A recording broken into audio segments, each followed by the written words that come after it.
First ನನ್ನ ಕೈಯಲ್ಲಿ ಏನ್ ಜವಾಬ್ದಾರಿ ಇದೆಯೋ ಅದನ್ನ ಫಸ್ಟ್ ನೀಟಾಗಿ ನಿಭಾಯಿಸಿ ಅದನ್ನ ಆಡಿಯನ್ಸ್ ಕೊಡಬೇಕು. ಮುಂದಿನ ಆದಿ ಬಗ್ಗೆ ಆಮೇಲೆ ಯೋಚನೆ ಮಾಡಬೇಕು. ದರ್ಶನ್ ಅವ್ರಿಗೆ ಒಂದು ಸಿನಿಮಾ ಮಾಡಬೇಕು ಅಂತ ಆಸೆ ಇದೆ. ಡೆಫಿನೆಟ್ಲಿ ಒಂದಿನ ಹೋಗ್ತೀನಿ, ಕತೆನ ಇವತ್ತೋಗಿ ನಾನು ದರ್ಶನ್ ಸರ್ಗೆ ಹೇಳ್ಬೋದು ಅಂತ ಅನ್ನಿಸ್ದಾಗ ಖಂಡಿತವಾಗ್ಲೂ ಹೋಗಿ ಅವ್ರನ್ನ ಮೀಟ್ ಮಾಡ್ತೀನಿ. ನಾವೆಲ್ಲ ಚಿಕ್ಕ ಹುಡುಗರು ವೆಂಕಟೇಶ್ವರ ಥಿಯೇಟರ್ ಹತ್ರ ಹೋಗಿ ಆ ಬ್ಲಾಕ್ ಅಲ್ಲಿ ಟಿಕೆಟ್ ಎಲ್ಲ ಒಡ್ಸ್ಕೊಂಡೆಲ್ಲ ಬಂದಿದೀವಿ. ನಾವು ಗಾಂಧಿ ಕ್ಲಾಸ್ ಅಲ್ಲಿ ಮಲ್ಕೊಂಡೆಲ್ಲ ಸಿನಿಮಾ ನೋಡಿದೀವಿ. ಸಿನಿಮಾ ಕೊಟ್ಬಿಟ್ಟು ನಾನು ಕೂರಲ್ಲ. ನಾನು ಫಸ್ಟ್ ಕಂಡೀಷನ್ ಏನಂದ್ರೆ ನಾನು ಕೂತ್ಕೋತೀನಿ, ಹಂಗಿದ್ರೆ ಮಾತ್ರ ವರ್ಕ್ ಮಾಡೋಣ. ಇಲ್ಲ ನೀವು ಮಾಡ್ಬಿಟ್ಟು ಆಮೇಲೆ ಕರಿತೀನಿ ಅಂದ್ರೆ ನಂಗೆ ಆಗಲ್ಲ. ಡೈರೆಕ್ಟರ್ ಜೊತೆ ಒಬ್ರು ಮ್ಯೂಸಿಕ್ ಡೈರೆಕ್ಟರ್ ಕೂತ್ಕೋತಾರೆ ಅಂದ್ರೆ ಅದು ಗ್ರೇಟ್. ಕೂತ್ಕೊಂಡು ಅವ್ರು ಅಲ್ಲೇ ಕಂಪೋಸ್ ಮಾಡ್ತಾರೆ. ಇಲ್ಲೊಬ್ಬ ರಾಜು ನಿಂತಿದ್ದಾನೆ ಅಂದ್ರೆ ಅದ್ರ ಬಿಹೈಂಡ್ ತುಂಬಾ ಜನ ಇರ್ತಾರೆ. ನಾನು ಡೈರೆಕ್ಟರ್ನ ಒಂದು ಕ್ಯಾಪ್ ಹಾಕಿದ ತಕ್ಷಣ ನಾನು ಡೈರೆಕ್ಟರ್ ಆಗಲ್ಲ. ಅದನ್ನ ಯಶಸ್ವಿಯಾಗಿ ನಿಭಾಯಿಸ್ಕೋಬೇಕು ಎಲ್ಲಾರ ಹತ್ರನು. ಆಮೇಲೆ ಅವ್ರಿಗೂ ನಾನು ಹಂಗೆ ಕೋಆಪರೇಟ್ ಮಾಡ್ಬೇಕು. ಕೊತ್ತಲವಾಡಿ ಅಂದ್ರೆ ಇನ್ನ ಸಿನಿಮಾ ರಿಲೀಸ್ ಆಗಿಲ್ಲ, ಬಟ್ ಆಗೋದಕ್ಕಿಂತ ಮೊದಲೇನೆ ಒಂದು ಹೈಪು ಒಂದ್ ಕಡೆ, ಇನ್ನೊಂದ್ ಕಡೆ ಒಂದಷ್ಟು ಅವಕಾಶಗಳು ಅಪ್ರೋಚ್ಗಳು ಬರ್ತಾ ಇದೆ. ನನಗೆ ಕಂಡಂತ ಆಸೆಯು ಪರ್ಸ್ನಲ್ ಆಗಿ ರಾಜು ಒಳಗಿದ್ದ ಸಿನಿಮಾ ಫೈರು ಇಲ್ಲಿ ಈಗ ಒತ್ಕೊಂಡಿದೆ. ಸೊ ಮುಂದಿನ ಹಾದಿ ಅಂದರೆ ನಾನು ಕಂಡಾಗೆ ತುಂಬ ದೊಡ್ಡ ದೊಡ್ಡ ಸ್ಟಾರ್ಗಳಿಗೆಲ್ಲ ಕತೆ ಮಾಡಿಕೊಂಡು ಇವ್ರಿಗೆ ಪಿಕ್ಚರ್ ಮಾಡಿದ್ರೆ ಹೆಂಗಿರುತ್ತೆ, ಇವ್ರು ಆ ಥರ ಡಿಸ್ಕಷನ್ಗಳು ತುಂಬ ಆಗಿದೆ. ಸೊ ಆ ಒಂದು ನಿಟ್ಟಿನಲ್ಲಿ ಕೊತ್ತಲವಾಡಿ ಏನಾಗುತ್ತೆ ಸೆಕೆಂಡ್ರಿ. ಸೊ ಇಲ್ಲಿಂದ ಮುಂದಿನ ದಾರಿ ಏನಾದರೂ ಯೋಚನೆ ಮಾಡಿದ್ದೀರಾ, ಪ್ಲ್ಯಾನ್ ಇದೆಯಾ? ನನ್ನ ಥಾಟ್ ಯಾವಾಗಲೂ ಹೆಂಗೆ ಅಂದರೆ ಫಸ್ಟು ನನ್ನ ಕೈಯಲ್ಲಿ ಏನು ಜವಾಬ್ದಾರಿ ಇದೆಯೋ ಅದನ್ನು ಫಸ್ಟ್ ನೀಟಾಗಿ ನಿಭಾಯಿಸಿ ಅದನ್ನು ಆಡಿಯನ್ಸ್ಗೆ ಕೊಡಬೇಕು. ಅವ್ರ ರಿಪೋರ್ಟ್ ಮೇಲೆ ಆಮೇಲೆ ಜಡ್ಜ್ಮೆಂಟ್ಗಳು ಅಥವಾ ಏನು ಮಾಡೋದು ಎತ್ತ ಅಂತ ಮುಂದಿನ ಆದಿ ಬಗ್ಗೆ ಆಮೇಲೆ ಯೋಚನೆ ಮಾಡಬೇಕು. ಈಗ ನಾವು ಅನ್ಕೋತೀವಿ ಕೆಲವೊಂದ್ಸಲಿ, ಆದರೆ ಅಲ್ಲಿಗೆ ನಾವು ರೀಚ್ ಮಾಡೋಕ್ಕಾಗಲ್ಲ. ಹಂಗಾಗಿ ಫಸ್ಟ್ ಏನಂದರೆ ಕೆಲಸ ಮಾಡಿಬಿಡೋಣ, ಕೆಲಸ ಮಾಡಿ ಆಮೇಲೆ ಕೆಲಸದಿಂದ ರೀಚ್ ಆಗೋದು. ಅದು ಯಾವಾಗಲೂ ನನಗೆ ಅದೇ ಇರೋದು ಮೇಜರು. ಅಲ್ಲ, ಈಗ ಕೆಲವೊಂದು ಇರುತ್ತೆ ತುಂಬ ಹಾರ್ಡ್ ಕೋರಾಗಿರುತ್ತೆ, ನಾನು ಇಂಥವ್ರು ಡೈರೆಕ್ಟ್ ಮಾಡಬೇಕು, ಇವ್ರು ಪಿಕ್ಚರ್ ಮಾಡಬೇಕು, ನನ್ನ ಹತ್ರ ಇದೊಂದು ಕತೆ ಇದೆ, ಇದು ಮಾಡಿದ್ರೆ ಪಕ್ಕ ವರ್ಕ್ ಆಗುತ್ತೆ ಅಂತ. ಆ ಥರದ್ದು ಏನಾದರೂ ಹೇಳ್ಕೊಬೋದಾ? ಇಲ್ಲ, ಆ್ಯಕ್ಚುಲಿ ನನಗೆ ಕತೆ ಇಲ್ಲ, ಬಟ್ ಡೈರೆಕ್ಷನ್ ಮಾಡಬೇಕು ಅಂತ ಇದೆ. ಯಾರಿಗೆ ನನಗೆ ದರ್ಶನ್ ಸರ್ ಕತೆ ಮಾಡೋ ಅವ್ರಿಗೊಂದು ಸಿನಿಮಾ ಮಾಡಬೇಕು ಅಂತ ಆಸೆ ಇದೆ. ಬಟ್ ಡೆಫಿನೆಟ್ಲಿ ಒಂದಿನ ಹೋಗ್ತೀನಿ. ನನಗೆ ಅವ್ರಿಗೆ ಮಾಡಬೇಕು ಅಂತ ಕತೆ ಸಿಗಬೇಕು ನನಗೆ.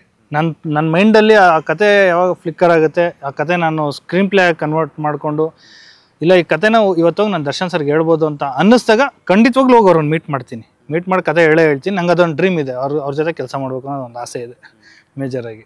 ಅಂದರೆ ಮೇ ಬಿ ಇದು ನೆನಪಿಸ್ಕೋತೀನಿ. ಈಗ 2004-5 ಕಲಸಿಪಳ್ಯ ಮತ್ತು ಅಯ್ಯ ಬ್ಯಾಕ್ ಟು ಬ್ಯಾಕ್ ಒಂದಷ್ಟು ಸಿನಿಮಾಗಳು ಬಂತು. ಆವಾಗ ಆ್ಯಕ್ಚುಲಿ ಇದನ್ನು ಮಾತಾಡ್ತಾ ಇದ್ವಿ ನಾವು ಆ ಟೈಮಲ್ಲಿ ಈ ಸಿನಿಮಾಗಳನ್ನೆಲ್ಲ ನೋಡಿ. ನಾನು ಅದಕ್ಕೆ ಆವಲಹಳ್ಳಿ ವೆಂಕಟೇಶ್ವರ ಥಿಯೇಟ್ರ್ ಅಂತ ಪರ್ಟಿಕ್ಯುಲರ್ಲಿ ಮೆನ್ಷನ್ ಮಾಡಿದ್ದೆ.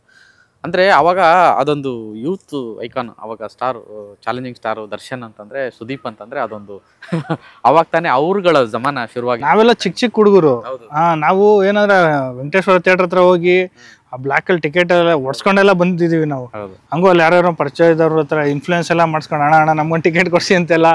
ಹೆಂಗೆ ಅಂದರೆ ನಾವು ಗಾಂಧಿ ಕ್ಲಾಸಲ್ಲಿ ಮಲ್ಕೊಂಡೆಲ್ಲ ಸಿನಿಮಾ ನೋಡಿ, ಇದಿಲ್ಲದೆ ಏನೋ ಸೀಟ್ಗಳಿಲ್ಲದೆ ಒಟ್ನಲ್ಲಿ ಏನೋ ಒಂದು ಸಿನಿಮಾ ನೋಡಬೇಕು ಆ ಥರ. ಅಂದರೆ ಅದು ಖುಷಿ ಆಗುತ್ತೆ. ಅಂದರೆ ನಾವೆಲ್ಲೋ ಜರ್ನಿ ಸ್ಟಾರ್ಟ್ ಮಾಡಿ ಎಲ್ಲೋ ಹೋಗಿ ನಿಂತ್ಕೊಂಡು ಇವತ್ತು ಬಂದು ಇಲ್ಲೆಲ್ಲೋ ನಾವು ಅದೇ ಸಿನಿಮಾ ಬಗ್ಗೆ ಮಾತಾಡ್ತೀವಿ ಅಂದಾಗ ಎಲ್ಲೋ ಒಂದು ಕಡೆ ನನಗೆ ಅದ್ರ ಬಗ್ಗೆ ಖುಷಿ ಇದೆ ನನಗೆ.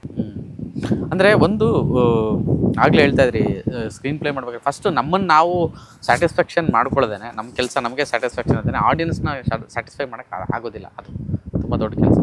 ಆ ಒಂದು ವಿಚಾರಕ್ಕೆ, ಆ ಜಡ್ಜ್ಮೆಂಟ್ಗೆ, ಆ ಒಳಗಿಂದ ಅದೊಂದು ಕಾನ್ಫಿಡೆಂಟ್ ಬರುತ್ತಲ್ಲ. ಸೊ ಆ ಒಂದು ವಿಚಾರಕ್ಕೆ ಈಗ ಸಿನಿಮಾ ಕಂಪ್ಲೀಟ್ ಆಗಿದೆ, ಆಮೇಲೆ ಲಂಡನ್ ಎಡಿಟರ್ ಅಂತ ಹೇಳಿದ್ರಿ, ಅದೊಂದು ಅವರು ಏನಂದರೆ ನಮ್ಮಲ್ಲಿ ಟೆಕ್ನಿಷಿಯನ್ಸ್ಗಳು ಹೇಳ್ತೀನಿ. ನಮ್ಮ ಎಡಿಟರ್ ಬಂದು ರಾಮಿಶೆಟ್ಟಿ ಪವನ್ ಅಂತ, ಅವರು ಶುದ್ಧಿ ಮಾಡಿದರು. ಅವ್ರು ಏನಂದರೆ ಈಗ ಲಂಡನಲ್ಲಿದ್ದಾರೆ. ಅವ್ರು ಅಲ್ಲಿಂದ ಈ ಸಿನಿಮಾಗೋಸ್ಕರ ಬಂದು 6 ತಿಂಗಳು ಇಲ್ಲೇ ಇದ್ದು ಫೈನಲ್ ಕಟ್ ಆದಮೇಲೆ ಮತ್ತೆ ಹೋದರು. ಈಗ ಅಲ್ಲಿಂದನೇ ವರ್ಕ್ ಮಾಡ್ತಾ ಇದ್ದಾರೆ. ಅದು ಬಿಟ್ಟರೆ ನಮ್ಮ ಮ್ಯೂಸಿಕ್ ಡೈರೆಕ್ಟರ್ಸಿಗೆ ಬಂದರೆ ಅಭಿನಂದನ್ ಕಶ್ಯಪ್, ರೀರೆಕಾರ್ಡಿಂಗ್ ಮಾಡಿರೋದು ಅವರೇ. ನೀವು ನಂಬಲ್ಲ, ನನಗೆ ಅಮ್ಮ ಸಿನಿಮಾ ನೋಡಿದ್ರು, ವಿತೌಟ್ RR ಸಿನಿಮಾ ನೋಡಿದ್ರು ಒಂದ್ಸಲಿ. ನೋಡಿದಾಗ ಅವ್ರು ಫಸ್ಟ್ ಹೇಳಿದ್ದೆ, ನೋಡಪ್ಪ ಇದಕ್ಕೆ ಮ್ಯೂಸಿಕ್ ಬೀಳಬೇಕು ಅಂದರು. ನಿಂಗೆ ಯಾರು ಬೇಕು ಹೇಳು, ಅವ್ರನ್ನ ರೀರೆಕಾರ್ಡಿಂಗ್ ಮಾಡೋಂಥ. ಸಾಂಗ್ ಬಂದು ವಿಕಾಸ್ ವಸಿಷ್ಠ ಮಾಡಿದರು, ಬಟ್ ರೀರೆಕಾರ್ಡಿಂಗ್ ವೆರಿ ಇಂಪಾರ್ಟೆಂಟು. ಆಗ ಸರಿ ನಾವು ಒಂದಷ್ಟು ಲಿಸ್ಟ್ ಔಟ್ ಮಾಡ್ಕೊಂಡ್ವಿ, ಅವ್ರ ಕೈಯಲ್ಲಿ ಮಾಡಿಸ್ಬಿಡೋಣ ಅಂತ. ಚೆನ್ನಾಗೆಲ್ಲ ಅಪ್ರೋಚ್ ಮಾಡಿದ್ವಿ. ಚೆನ್ನಾಗಿ ಅಪ್ರೋಚ್ ಮಾಡಿದಾಗ ಅಲ್ಲಿ ರೆಸ್ಪಾನ್ಸು ಚೆನ್ನಾಗಿ ಸಿಕ್ತು. ನಾವು ಒಂದು ಏನು ಯೋಚನೆ ಮಾಡಿದ್ದು ಅಂದರೆ, ಅಮ್ಮ ಹೇಳಿದ್ರು, ಅಲ್ಲಪ್ಪ ನೀನು ಅವ್ರ ಹತ್ರ ಮಾಡಿಸ್ಕೋ, ಬಟ್ ಇನ್ನೊಂದು ಏನಾದ್ರು ಹೊಸಬ್ರನ್ನ ಹುಟ್ಟಾಕು, ನಿನಗೊಂದಷ್ಟು ಏನಾದ್ರು ಅನ್ಸುತ್ತೆ, ಹುಡುಕು, ಪರವಾಗಿಲ್ಲ, ಟೈಮ್ ತೊಗೊಂಡು ಹುಡುಕು ಅಂತಂದರು. ಆಗ ನಾವು ಹುಡುಕ್ಬೇಕಾದ್ರೆ ನಂಗೆ ಅಭಿನಂದನ್ ಕಶ್ಯಪ್ ಸಿಕ್ಕಿದ್ರು, ನಮ್ಮ ಮೈಸೂರವರು. ಸಕ್ಕದಾಗಿ ಮಾಡ್ತಾರೆ ರೀರೆಕಾರ್ಡಿಂಗ್ ಆಗಲಿ, ಸಾಂಗ್ಸ್ ಆಗಲಿ. ಅಂದರೆ ಒಬ್ಬರು ಡೈರೆಕ್ಟ್ರು ಏನು ಕೇಳ್ತಾರೆ ಅದು ಕೂತ್ಕೊಂಡು ವರ್ಕ್ ಮಾಡ್ತಾರೆ. ಅಂದರೆ ನನಗೆ ಯಾವಾಗಲೂ ಏನಂದರೆ ಸಿನಿಮಾ ಕೊಟ್ಬಿಟ್ಟು ನಾನು ಕೂರಲ್ಲ. ನಾನು ಫಸ್ಟ್ ಕಂಡೀಷನ್ ಏನಂದರೆ ನಾನು ಕೂತ್ಕೋತೀನಿ, ಹಂಗಿದ್ರೆ ಮಾತ್ರ ವರ್ಕ್ ಮಾಡೋಣ. ಇಲ್ಲ ನೀವು ಮಾಡ್ಬಿಟ್ಟು ಆಮೇಲೆ ಕರಿತೀನಿ ಅಂದ್ರೆ ನಂಗೆ ಆಗಲ್ಲ. ನನಗೆ ನೀವೇನು ಮಾಡ್ತಿದ್ದೀರಾ ಅನ್ನೋದು ಗೊತ್ತಾಗಬೇಕು. ಸುಮ್ಮನೆ ಟೈಮ್ ವೇಸ್ಟ್ ಆಗುತ್ತೆ. ಈಗ ನಂದೇನೋ ಮೈಂಡಲ್ಲಿ ಏನೋ ಓಡ್ತಾ ಇರುತ್ತೆ, ನೀವೇನೋ ಬೇರೆ ಓಡಿದಾಗ ಅದು ಸೆಟ್ ಆಗದೆ ಹೋದರೆ ಮತ್ತೆ ಟೈಮ್ ವೇಸ್ಟ್ ಆಗುತ್ತೆ ಅಂದಾಗ ಇಲ್ಲ ಸರ್ ನಾನು ಕೂತ್ಕೋತೀನಿ ಅಂದರು. ಆ್ಯಕ್ಚುಲಿ ಟೆಕ್ನಿಷಿಯನ್ಸ್ಗಳಿಗೆ ಅದು ಆಗಬೇಕು. ಒಬ್ಬ ಡೈರೆಕ್ಟರ್ ಜೊತೆ ಒಬ್ಬರು ಮ್ಯೂಸಿಕ್ ಡೈರೆಕ್ಟರ್ ಕೂತ್ಕೋತಾರೆ ಅಂದರೆ ಅದು ಗ್ರೇಟ್. ಅದು ಕೂತ್ಕೊಂಡು ಅವ್ರು ಅಲ್ಲೇ ಕಂಪೋಸ್ ಮಾಡ್ತಾರೆ. ಕಂಪೋಸ್ ಮಾಡಿ ಅಭಿನಂದನ್ ಇಲ್ಲ ಈ ಥರ ಬೇಡ, ಈ ಥರ ಏನಾದ್ರು ಹೋಗೋಣ ಅಂತ, ಸರಿ ಸರ್ ಆಯಿತು ಅಂತ ಚೇಂಜ್ ಮಾಡೋರು. ಅಂದರೆ ಅದೇನೋ ಸರ್ ನಾಳೆ ಬನ್ನಿ ಇವತ್ತು ಬನ್ನಿ, ಇಲ್ಲ ಈ ಥರ ಬೇಡ ಸರ್, ಸರಿ ಸರ್ ಒಂದು ಕಾಫಿ ಟೀ ನಾವು ಕುಡ್ಕೊಬೇಡ ಸರ್ ಅಂತೇಳಿ ಹೋಗಿ ಬಂದಮೇಲೆ ಅದಕ್ಕೆ ಮತ್ತೆ ಇನ್ನು ಅದಕ್ಕೇನೋ ಬೇರೆ ಟ್ಯೂನ್ ಕಂಪೋಸ್ ಮಾಡೋರು. ಸೊ ಅವರು ಹೀರೋ ಇಂಟ್ರೊಡಕ್ಷನ್ ಸಾಂಗ್ ರಿಲೀಸ್ ಆಯ್ತಲ್ಲ, ಅದು ಅವರೇ ಮಾಡಿರೋದು. ಅದು ಮಾಡಿದ್ದಾರೆ. ಆಮೇಲೆ ಇನ್ನೊಂದು ಸಾಂಗ್ ಎಲೆಕ್ಷನ್ ಸಾಂಗ್ ಮಾಡಿದ್ದಾರೆ. ಬ್ಯಾಕ್ಗ್ರೌಂಡ್ ಸ್ಕೋರ್ ಅಂತೂ ಅದ್ಭುತವಾಗಿ ಮಾಡಿದ್ದಾರೆ. ಚೆನ್ನೈಯಲ್ಲಿ ರೆಹಮಾನ್ ಸರ್ಗೆ ಮತ್ತು ಅನಿರುದ್ಧ್ ಸರ್ಗೆ ಪ್ಲೇ ಮಾಡೋಂಥ ಕೀಬೋರ್ಡ್ ಟೆಕ್ನಿಷಿಯನ್ ಏನು ಬ್ಯಾಕ್ ಹ್ಯಾಂಡಲ್ಲಿ ವರ್ಕ್ ಮಾಡ್ತಾರೆ, ಅವ್ರನ್ನೆಲ್ಲ ಅಲ್ಲಿಂದ ಪ್ರೋಗ್ರಾಮಿಂಗ್ ಮಾಡಿಸಿದ್ದಾರೆ. ಎಲ್ಲ ಲೈವೇನೆ. ಒಳ್ಳೆ ಪ್ರೊಡಕ್ಷನ್ ಆ್ಯಕ್ಚುಲಿ ಚೆನ್ನಾಗಿ ಮಾಡಿದ್ದಾರೆ. ಅವರು ಚೆನ್ನಾಗಿ ಸಪೋರ್ಟ್ ಮಾಡಿದ್ರು. ಅಂದರೆ ತುಂಬ ಸಿನಿಮಾಗಳು ಒಂದು ಕಾನ್ಫಿಡೆನ್ಸ್ ಕೊಡ್ತವೆ.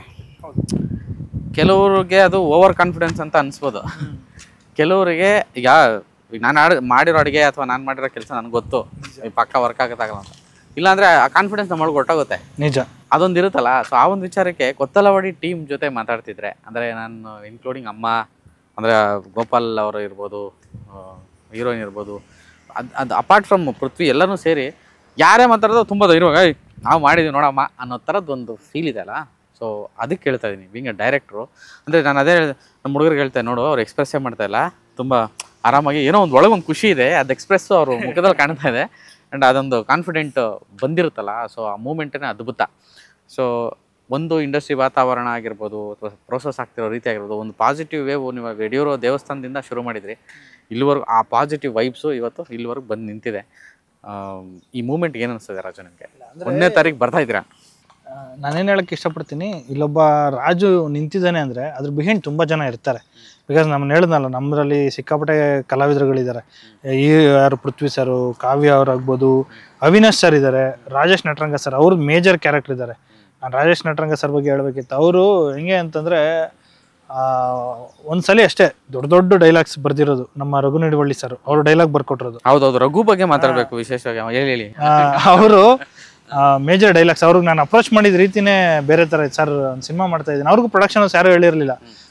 ಹೌದಾ ಸರಿ ಆಯ್ತು, ಈಗ ಬಿಸಿ ಇದ್ದೀನಿ ರೀ, ಒಂಚೂರು ಆಮೇಲೆ ಮಾಡೋಣ ಅಂದರು. ಸರ್ ಇಲ್ಲ ಒಂಚೂರು ನೀವೇ ಬರ್ಕೊಡಿ ಸರ್, ಇದು ಬೇಕು ಅಂತ. ಸರಿ, ಆಮೇಲೆ ಅವ್ರಿಗೆ ನನ್ನ ಬಗ್ಗೆ ಒಂಚೂರು ಹೇಳಿದೆ. ಸರ್ ನಾನು ಒಬ್ಬ ರೈಟ್ರು, ಬಿಕಾಸ್ ನಾನು ಟ್ರಾವೆಲ್ ಮಾಡಿ ಕಥೆಯಲ್ಲಿ ನಂಗೆ ಜಜ್ಮೆಂಟ್ ಹೋಗ್ಬಿಟ್ಟಿದೆ, ಒಂಚೂರು ಬರ್ಕೊಡಿ ಸರ್ ಅಂದಾಗ ಆಮೇಲೆ ಸ್ಕ್ರಿಪ್ಟ್ ಓದಿದ್ರು, ಓದಿ ಅದ್ಭುತವಾಗಿ ಬರೆದಿದ್ದಾರೆ. ಇವತ್ತು ಏನೇ ನಮ್ಮ ಸಿನಿಮಾಲಿ ಒಂದು ನೇಟಿವಿಟಿ ಭಾಷೆನ ತೊಗೊಬಂದಿದ್ದಾರೆ ಅಂದರೆ ಅದು ಕ್ರೆಡಿಟ್ ಅವ್ರದ್ದೇನೆ. ಆ್ಯಕ್ಚುಲಿ ರಘು ನಿಡುವಳ್ಳಿ ರೈಟಿಂಗ್ ಬಗ್ಗೆ ನಾನು ಮಾತಾಡಲೇಬೇಕು. ಯಾಕೆಂದರೆ ಹಳ್ಳಿ ಸೊಗಡು ಅಂತ ಬಂದಾಗ ಅಥವಾ ಆ ನೇಟಿವಿಟಿ ಅಂತ ಬಂದಾಗ ಅವರ ಭಾಷೆ, ಅವರ ಬಳಕೆ, ಪದಗಳ ಬಳಕೆ ಮತ್ತು ಗಾದೆಗಳ ಬಳಕೆ, ಏನೋ ಅದು ಒಂದಷ್ಟು ಮೆಟಾಫರ್ಗಳು ಅವರು ಡೈಲಾಗಲ್ಲಿರೋ ರೀತಿ ತುಂಬ ಸ್ಪೆಷಲ್ ಅನಿಸುತ್ತೆ. ಇಲ್ಲ ತುಂಬ ಅದ್ಭುತವಾಗಿ ಬರೆದಿದ್ದಾರೆ. ನಮ್ಮ ಆರ್ಟಿಸ್ಟ್ಗಳು ಅಷ್ಟೇ ಹಂಗೆ ಅದನ್ನು ಡೆಲಿವರ್ ಮಾಡಿದ್ದಾರೆ. ಅದರಲ್ಲೂ ಹೇಳ್ತೇನೆ, ನಮಗೆ ರಾಜೇಶ್ ಸರ್, ಅವಿನಾಶ್ ಸರ್ ಕೇಳಿದ್ರು, ಯಾರು ಬರ್ದಿರೋದು ಡೈಲಾಗು ಕೆ ವಿ ರಾಜು ಅವ್ರ ಥರ ಐತಲ್ರಿ ಅಂದರು. ನಾನು ಅವ್ರಿಗೆ ಇಮಿಡಿಯೇಟ್ ಫೋನ್ ಮಾಡಿ ಹೇಳಿದೆ ಅವ್ರಿಗೆ, ಸರ್ ಅವಿನಾಶ್ ಸರ್ ಹಿಂಗೆ ಅಂದರು, ಕೆ ವಿ ರಾಜು ಅವ್ರ ಥರ ಐತೆ ಅಂತ ಅಂತಿದ್ರು ಸರ್ ಅಂತ ಅಂದೆ. ಅಂದರೆ ಅಷ್ಟು ಚೆನ್ನಾಗಿ ಬರೆದಿದ್ದಾರೆ. ಆಮೇಲೆ ಅವ್ರಂದರು, ನಿಮಗೆ ನೀವು ರೈಟ್ರು, ನಿಮ್ಗೆ ಏನಾದ್ರು ಕರೆಕ್ಷನ್ಸ್ ಇದ್ದರೆ ನೀವು ಮಾಡಿ, ನಿಮ್ಗೆ ಅದ್ರ ಮೇಲೆ ಇನ್ನೂ ಎಕ್ಸ್ಟ್ರಾ ಏನಾದ್ರು ಬೇಕಾದ್ರೆ ನನಗೆ ಫೋನ್ ಮಾಡಿ. ನಾನು ಮಧ್ಯರಾತ್ರಿ 1 ಗಂಟೆಗೆಲ್ಲ ಕಾಲ್ ಮಾಡಿದ್ದೀನಿ ಅವ್ರಿಗೆ. ಅಂದರೆ ಈಗ ನಾವು ಡೈಲಾಗ್ ಕೊಟ್ಟಾಗ ಆರ್ಟಿಸ್ಟ್ಗಳ ಜೊತೆ ಡಿಸ್ಕಷನ್ ಆದಾಗ ಅವ್ರು ಕರೀತಾರೆ, ಇದೇನಾದರೂ ಒಂಚೂರು ಏನಾದ್ರು ಚೇಂಜ್ ಮಾಡ್ಬೋದಾ ಲೈನ್ಸು ನೋಡಿ ಅಂತಾರೆ. ಅಂದರೆ ನಾವು ಆರ್ಟಿಸ್ಟ್ಗಳ ಜೊತೆ ಆ ಬಾಂಡಿಂಗ್ ಇಟ್ಕೋಬೇಕು. ಬಿಕಾಸ್ ನಾನು ಯೋಚನೆ ಮಾಡ್ತಾ ಇರೋ ರೀತಿಗೂ ಅವ್ರು ಯೋಚನೆ ಮಾಡ್ತಾ ಇರೋ ರೀತಿಗೂ ಅವ್ರು ಇನ್ನೇನೋ ನನಗೆ ಎಕ್ಸ್ಟ್ರಾ ಕೊಡ್ತಾ ಇದ್ದಾರೆ ಅಂತ ನಂಗೆ ಅನ್ಸಕ್ಕೆ ಸ್ಟಾರ್ಟ್ ಆಯಿತು. ನಾನು ಫೋನ್ ಮಾಡುವೆ, ರಘು ಸರ್ ಫೋನ್ ಹೇಳ್ರಿ ರಾಜು ಅವರೇ ಅನ್ನೋರು.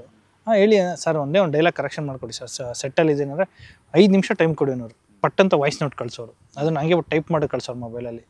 ಆ ನಿಟ್ಟಲ್ಲಿ ಅವರು ತುಂಬ ಅದ್ಭುತವಾಗಿ ಬರ್ಕೊಟ್ಟಿದ್ದಾರೆ. ಇಲ್ಲ ಅಂದರೆ ಒಂದೊಂದು ಒಬ್ಬೊಬ್ಬರ ಬಗ್ಗೆನೂ ಕೇಳ್ತಾ ಇದ್ದಾರೆ ಸಿನಿಮಾದಲ್ಲಿ. ಈಗ ಒಂದು ಕೆಲಸ ಅಂತ ಬಂದಾಗ ಕೆಲವೊಂದ್ಸಲ ಇಷ್ಟ ಅಂದರೆ ಓಕೆ ಕೆಲಸ ಅಂತ ಮಾಡೋದು ಬೇರೆ, ಒಳಗೆ ಇಳಿದ ಮೇಲೆ ಆ ಇಷ್ಟಪಟ್ಟು ಮಾಡೋದು ಬೇರೆ. ಇಲ್ಲಿ ಎಲ್ಲರೂ ಎಲ್ಲ ವಿಚಾರದಲ್ಲೂ ಹಾಗೇನೇ ಆಗಿದೆ. ಇವತ್ತು ನಾನು ಇಲ್ಲಿ ಬಂದು ನಿಂತಿರೋದಕ್ಕೆ ಮೇಜರ್ ಅವರೆಲ್ಲ ಕರ್ಕೊಬಂದು ನಿಲ್ಸಿದ್ದಾರೆ, ನಾನು ನಿಂತಿಲ್ಲ ಪ್ರವೀಣ್. ನಾನು ಸುಮ್ಮನೆ ಏನಾಗುತ್ತೆ ಗೊತ್ತಾ, ನಾನು ಡೈರೆಕ್ಟ್ರನ್ನ ಒಂದು ಕ್ಯಾಪ್ ಹಾಕಿದ ತಕ್ಷಣ ನಾನು ಡೈರೆಕ್ಟರ್ ಆಗಲ್ಲ. ಅದನ್ನು ಏನಂತಾರೆ ಯಶಸ್ವಿಯಾಗಿ ನಿಭಾಯಿಸ್ಕೋಬೇಕು ಎಲ್ಲರ ಹತ್ರನೂ. ಆಮೇಲೆ ಅವ್ರಿಗೂ ನಾನು ಹಂಗೆ ಕೋಪ್ರೇಟ್ ಮಾಡಬೇಕು. ಅವಾಗ ಮಾತ್ರ ಏನಾಗುತ್ತೆ, ಸಿನಿಮಾ ಔಟ್ಪುಟ್ ಚೆನ್ನಾಗಿ ಬರ್ತಾ ಬರುತ್ತೆ. ಆ ನಿಟ್ಟಲ್ಲಿ ನನ್ಗೆ ಹೇಳಿದ್ನಲ್ಲ, ಎಲ್ರೂ ಸೇರಿ ನೀನೇನೋ ಮಾಡಕ್ ಹೊಟ್ಟಿದ್ಯಪ್ಪ, ನಾನು ಹಿಂದೆ ಪುಷ್ ಮಾಡ್ತೀನಿ ಅಂತ ಎಲ್ಲ ಆರ್ಟಿಸ್ಟ್ಗಳು, ಟೆಕ್ನಿಷಿಯನ್ಸ್ಗಳು ಎಲ್ಲ ಕರ್ಕೊಬಂದು ಇಲ್ಲಿ ನಿಲ್ಸಿದ್ದಾರೆ. ಹಂಗಾಗಿ ನಾನು ನಿಮ್ಮ ಮುಂದೆ ನಿಂತಿದ್ದೀನಿ ಅಷ್ಟೇ. ಡೆಫಿನೆಟ್ಲಿ. ಅಂದರೆ ಓವರಾಲ್ ಅದೇ ನಾನು ಅದನ್ನೇ ಹೇಳಕ್ಕೆ ಬಂದೆ, ಕೊತ್ತಲವಾಡಿ ಎಷ್ಟು ದೊಡ್ಡ ಜವಾಬ್ದಾರಿನೋ ಅಷ್ಟೇ ದೊಡ್ಡ ಕುತೂಹಲ ಅಥವಾ ಆ ಜವಾಬ್ದಾರಿ ಪ್ರೇಕ್ಷಕರಿಗೂ ಬಂದಿದೆ ಅಂತ ಅನಿಸುತ್ತೆ. ಅಂದರೆ ಪೃಥ್ವಿದ ಹಳೆ ಸಿನಿಮಾಗಳ ವಿಚಾರಕ್ಕಾಗಿರ್ಬೋದು ಅಥವಾ ಈ ಥರದ್ದು ಹೊಸ ಬಗೆಯ ಸಿನಿಮಾಗಳಾಗಿರ್ಬೋದು, ಈ ಥರ ಬಂದಾಗ ಈ ಥರದ್ದು ಒಂದು ಈ ಹೈಪ್ ಅಂತಾರಲ್ಲ ಅಥವಾ ಅದೊಂದು ಗುಂಗ್ ಅಂತಾರಲ್ಲ, ಅದು ಇಷ್ಟು ಹಿಡ್ಸೋದು ಕಷ್ಟ. ಇದಕ್ಕೆ ಅದಾಗಿದೆ. ಸೊ 1ನೇ ತಾರೀಕಿಗೆ ಒಳ್ಳೇದಾಗಲಿ. ಅಂದರೆ ಥ್ಯಾಂಕ್ ಯು ಪ್ರವೀಣ್. ನೀವು ಇಡೀ ನಿಮ್ಮ ಟೀಮು ಮನೆಯವರೆಲ್ಲ ಸಿನಿಮಾ ನೋಡಿ. ಇಲ್ಲ 100% ಸಿನಿಮಾ ನೋಡ್ತೀವಿ.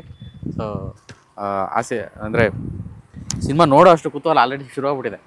ಎಲ್ಲ ಸಿನಿಮಾಗಳು ಹಂಗೆ ಅನ್ಸಲ್ಲ, ಕೆಲವೊಂದು ಮಾತ್ರ ಇಲ್ಲ ಇದು ಮಿಸ್ ಮಾಡಲೇಬಾರ್ದು, ನೋಡಲೇಬೇಕು ಅನ್ನೋದೊಂದು ಒಂದು ಅಂಶ ಬರುತ್ತಲ್ವ, ಅದು ಇದರಲ್ಲಿ ಇದೆ. ನಾನು ಅದಕ್ಕೆ ಬರೀ ಬಿಗಿನಿಂಗಿಂದ ಹೇಳ್ತಾ ಇರೋದು, ಇಲ್ಲ ಇದು ಏನೋ ಸೆಳೆತಾ ಇದೆ ಇದರಲ್ಲಿ ಅಂತ. ಇಲ್ಲ ಅಂದರೆ ನನಗೂ ಅದೇ ಆಸೆ, ಎಲ್ಲರೂ ಬಂದು ಸಿನಿಮಾ ನೋಡಬೇಕು. ನೋಡಿದಾಗ ತಪ್ಪುಗಳು ಇರ್ಬೋದೇನೋ ಗೊತ್ತಿಲ್ಲ, ನಾವೇನೋ ಪರ್ಫೆಕ್ಟ್ ಅಂತ ನಾನು ಹೇಳಲ್ಲ, ಇದ್ರೂ ಏನೋ ಒಂದು ಮಾಡೋನೆ ಅಂತ ಬಂದು ಸಪೋರ್ಟ್ ಮಾಡಬೇಕು. ಅದಕ್ಕೆ ನಾನು ಕೇಳ್ಕೊತೀನಿ ಅಷ್ಟೇ. ಎಲ್ಲರೂ ಬಂದು ಸಿನಿಮಾ ನೋಡಿ, ಒಂದ್ಸಲಿ ನೋಡಿ, ನಿಮಗೆ ಖಂಡಿತವಾಗ್ಲೂ ಇಷ್ಟ ಆಗುತ್ತೆ ಅನ್ನೋ ನಿಟ್ಟಲ್ಲೇ ನಾನು ಹೇಳ್ತಿದ್ದೀನಿ. ಏನಂದರೆ ನಾನು ಹೇಳ್ತೀನಿ, ಇದು ಬೇರೆ ಥರದ್ದೇ ಒಂದು ಕತೆ. ನಾನು ಸುಮ್ಮನೆ ಏನೋ ಮಾಡಿದ್ದೀನಿ ಬರ್ದಿದ್ದೀನಿ ಅನ್ನೋಕ್ಕಿಂತ ಏನೋ ಒಂದು ವಿಚಾರ ಹೇಳಕ್ಕೆ ಹೋಗ್ತಾ ಇದ್ದೀನಿ. ಒಂದ್ಸಲಿ ನೋಡಿ ಬಂದು ಅರ್ಸಿ ಅಂತ ನಾನು ಕೇಳ್ತೀನಿ. ಅದೇ ಏನೋ ವಿಷಯ ಅನ್ನೋದೇ ಕುತೂಹಲ. ಹಂಗಾರೆ ಆ್ಯಕ್ಚುಲಿ ಸಿನಿಮಾ ನೋಡಿದ್ಮೇಲೆ ಯಾವಾಗಲೂ ಮಾತಾಡೋಕ್ಕೆ ತುಂಬ ವಿಷಯ ಇರುತ್ತೆ. ಸೊ ಆಗಲಿ, ಒಳ್ಳೇದಾಗಲಿ. ರಾಜು ತುಂಬ ನಾನಾಗಲೇ ಹೇಳ್ದಂಗೆ ತುಂಬ ಸಿನಿಮೋತ್ಸಾಹ ಇರುವಂಥ ಒಂದು ಆತ್ಮ ಇದು. ತುಂಬ ಸಿನಿಮಾಗಳಿಗೆ ಕೆಲಸ ಮಾಡಿದ್ದಾರೆ. ತುಂಬ ಒಳ್ಳೊಳ್ಳೆ ವ್ಯಕ್ತಿಗಳ ಜೊತೆಗೆ, ಪ್ರತಿಭೆಗಳ ಜೊತೆಗೆ ಕೆಲಸ ಮಾಡಿರುವಂಥ ನಿರ್ದೇಶಕ. ಕೊತ್ತಲವಾಡಿ ವೈಯಕ್ತಿಕವಾಗಿ ನನಗೂ ತುಂಬ ನಿರೀಕ್ಷೆ ಇದೆ, ತುಂಬಾ ದೊಡ್ಡ ನಿರೀಕ್ಷೆ ಇದೆ. ಬಿಕಾಸ್ ಆಫ್ ರಾಜು ಕೆಲಸ ಆ್ಯಂಡ್ PA ಪ್ರೊಡಕ್ಷನ್ಸು. ಹಾಗೆಯೇ ಈ ತಂಡ ಪೃಥ್ವಿನೂ ಒಂದು ಕಡೆ ಹೋರಾಟ ಮಾಡ್ತಿದ್ದಾರೆ, ಒಂದು ದೊಡ್ಡ ಗೆಲುವಾಗಿ ನಿಂತ್ಕೋಬೇಕು ಅನ್ನೋದಕ್ಕೆ. ರಾಜು ರೈಟಿಂಗಿಂದ ಹಿಡಿದು ಎಲ್ಲ ಥರದ ಕೆಲಸ ಮಾಡಿಕೊಂಡು ಒಂದು ಡೈರೆಕ್ಟ್ರಾಗಿ ನಿಂತ್ಕೋಬೇಕು ಅನ್ನೋ ಒಂದು ಹಸುವಲ್ಲಿ ಬಂದಿದ್ದಾರೆ. ಇನ್ನೊಂದು ಕಡೆ ರೆಪ್ಯುಟೇಷನು, ದೊಡ್ಡ ರಾಕಿಂಗ್ ಸ್ಟಾರ್ ಯಶ್ ಅವರ ಫ್ಯಾಮಿಲಿ ಅಂತಂದರೆ ಅವ್ರಿಗೆ ಒಂದು ಅವ್ರದ್ದಂತಂದು ಆ ಗೌರವ, ಆ ರೆಪ್ಯುಟೇಷನ್ಗೆ ತಕ್ಕಂಥ ಪಿಕ್ಚರ್ ಡೆಲಿವರ್ ಕೊಡಬೇಕು ಅನ್ನೋದು ಅವ್ರಿಗೂ ಇದೆ. ಒಂಥರ ಎಲ್ಲರೂ ಹಸ್ಕೊಂಡು ಒಂದು ಬೆಸ್ಟ್ ಕೊಡಬೇಕು ಅನ್ನೋ ಧ್ಯೇಯದಲ್ಲಿ ಮಾಡಿರೋಂಥ ಪಿಕ್ಚರ್ ಇದು. 1ನೇ ತಾರೀಕು ರಿಲೀಸ್ ಆಗ್ತಾಯಿದೆ. ಎಲ್ಲರನ್ನು ಮೆಚ್ಚುವಂಥದ್ದಕ್ಕೇ ಮಾಡಿರುವಂಥ ಸಿನಿಮಾ ಇದು. ಆದರೆ ಪ್ರಾಮಾಣಿಕವಾಗಿ ಒಂದು ಒಳ್ಳೆ ಕೆಲಸ ಮಾಡಿದಾಗ ಅದು ಮೆಚ್ಚುಗೆ ಆಗುತ್ತೆ ಅನ್ನೋ ಒಂದು ನಂಬಿಕೆಯಲ್ಲಿ ಅವರೆಲ್ಲ ಸೇರ್ಕೊಂಡು ಇದನ್ನು ಮಾಡಿದ್ದಾರೆ.